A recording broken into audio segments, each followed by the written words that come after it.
The first thing Marcus heard was the screaming of metal. It cut through the quiet evening like a blade.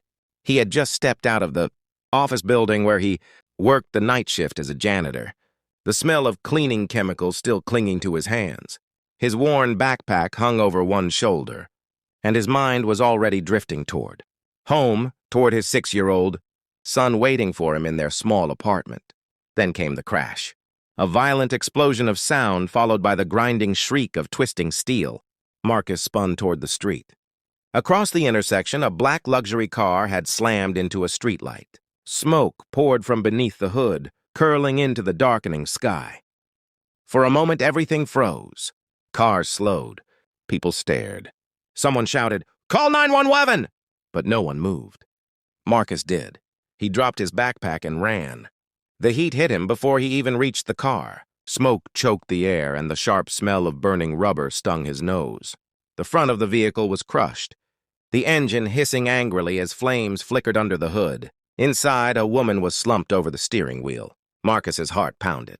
Hey, can you hear me?" he shouted, pounding on the window. No response. The driver's door was jammed. The flames grew brighter. Somewhere behind him, a voice yelled, "Don't get close! It might explode!" Marcus ignored it. He glanced through the cracked windshield again.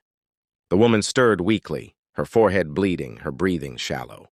She was alive and trapped. Marcus grabbed the door handle and pulled. Nothing. He tried again, bracing his foot against the side of the car and yanking with all his strength. Still nothing. The fire was spreading now, licking along the edge of the hood. Marcus's chest tightened. "Come on," he muttered under his breath. He stepped back, scanned the ground, and spotted a loose chunk of concrete near the curb. Grabbing it, he ran back and smashed it against the passenger window. The glass cracked. He struck again. This time it shattered. Heat rushed out of the car like an open furnace. Marcus reached in carefully, unlocking the door from the inside before pulling it open. The woman inside groaned. "Hey," he said gently. "I got you.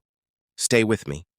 He slid one arm behind her shoulders and another under her legs, pulling her free from the twisted seat. She was lighter than he expected.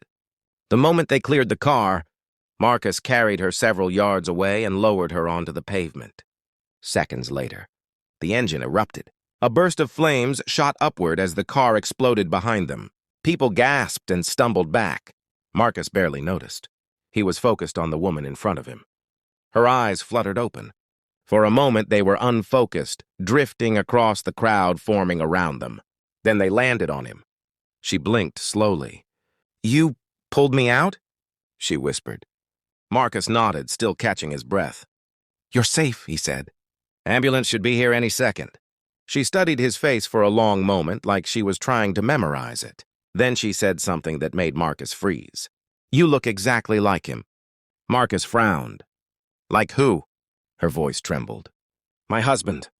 The crowd around them murmured as sirens approached in the distance.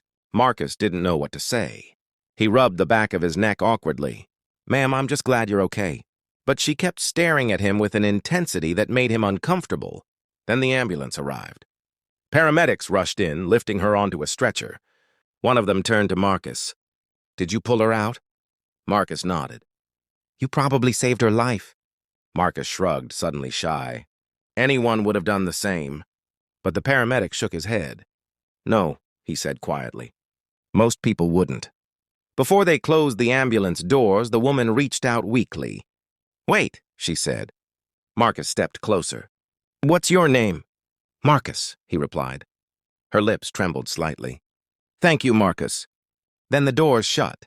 The ambulance sped away. Marcus stood there for a long moment, staring at the empty street. Finally, he grabbed his backpack and started walking home.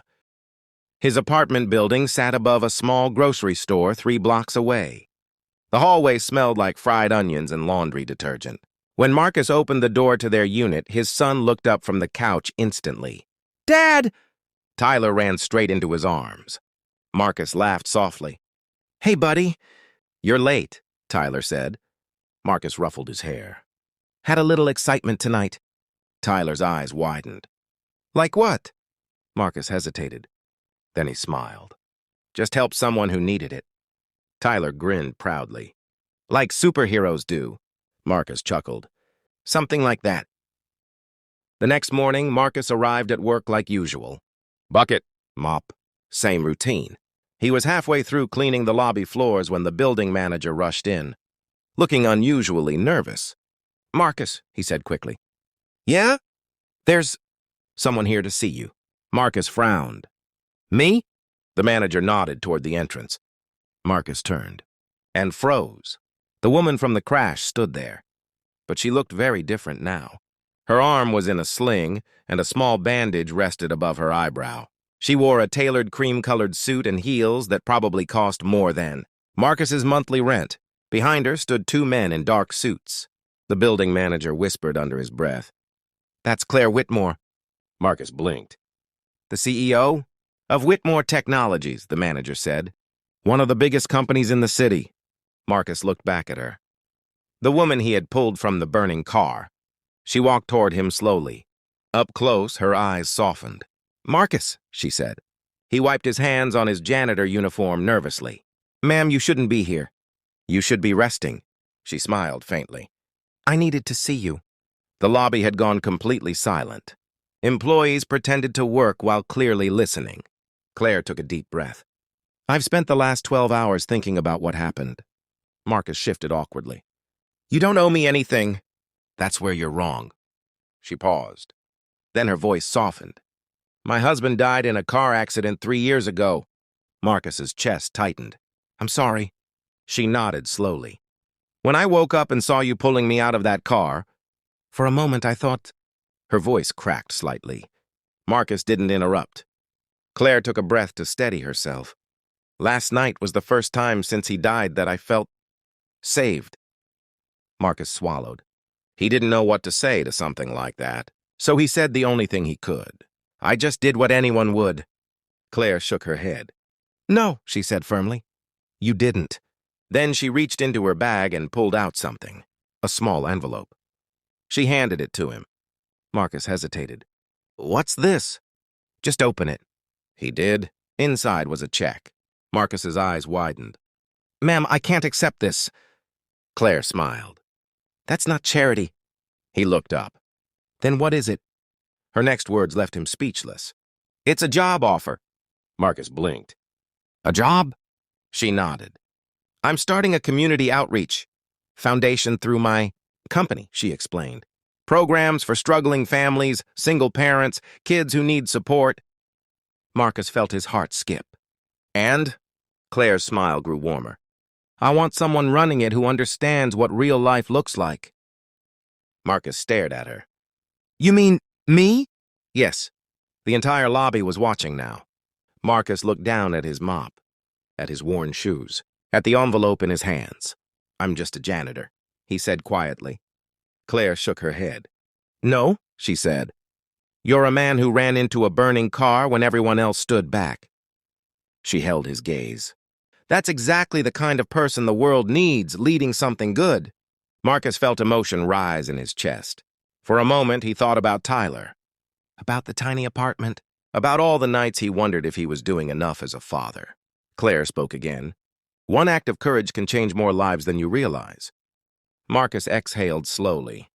Then, for the first time that morning, he smiled. Because maybe, just maybe, it already had.